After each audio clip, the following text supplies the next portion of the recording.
नाही, वास्तविक पाहता आज प्रेस कॉन्फरन्स नव्हती. हा एक चहापान आणि एक संवाद साधण्यासाठी ही जी आपली ठाणे शहरातली नेहमीची पद्धत आहे त्या पद्धतीनं आज आपण चहापानाचा या ठिकाणी कार्यक्रम आयोजित केलेला होता. या प्रसंगी ठाणे शहरामध्ये ठाणे महापालिका गेले 3-4 महिने स्थापन झाल्यापासून कशा प्रकारे कामकाज झाले याची फक्त चर्चा झाली आणि आम्ही आवाहन करतो, चांगल्या प्रकारचं वातावरण शहरामध्ये आहे. शिंदे साहेबांच्या नेतृत्वाखाली त्या ठिकाणी सर्व मंडळींनी एकत्रित येऊन शहराचा विकास कसा होईल या दृष्टिकोनातून प्रयत्न करावा, अशा प्रकारचं आवाहन या ठिकाणी आज केलं.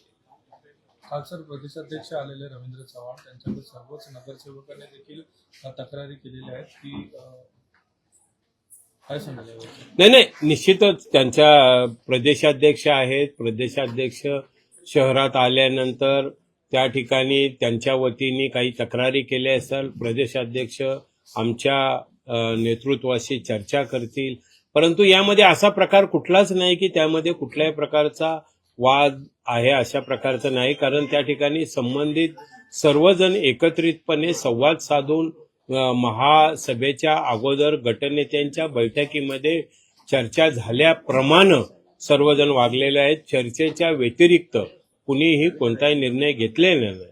त्यामुळं निश्चितच आता सन्माननीय गटनेते पवन कदम साहेब यांनी सांगितलेलं आहे की या संदर्भात नेतृत्वाशी चर्चा झालेली आहे आणि तो विषय संपलेला आहे. एकत्रितपणे हातात हात घालून काम करण्याची भूमिका आमची पहिल्यापासूनच आहे आणि सर्वांची असावी ही अपेक्षा. राष्ट्रगीताचा अपमान झाला म्हणून राष्ट्रगीताचा अपमान कसा होऊ शकतो? आजपर्यंतच्या संकेतामध्ये आहेत, महासभेचं कामकाज संपलं की आपल्याला राष्ट्रगीत म्हटलं जातं आणि राष्ट्रगीत काय 2 सदस्यांनी नाही म्हटलेलं. ज्या 2 सदस्यांचा उल्लेख केला, राष्ट्रगीत 2 सदस्यांनी म्हटलं आणि बाकी सदस्यांनी म्हटलं असं नाही, संपूर्ण सभागृहाने म्हटलं आणि त्यामध्ये ज्यांनी तक्रार केली त्यांनी सुद्धा राष्ट्रगीत म्हटलेलं आहे. अवमान कुणाचा झाला? त्यामुळं तो विषय राजकीय विषय आहे आणि तो विषय आता गटनेत्यांनी सांगितल्याप्रमाणे वरिष्ठ स्तरावर संपलेला आहे. शहराच्या विकासाच्या दृष्टीने सर्वांनी एकत्रित काम करावं.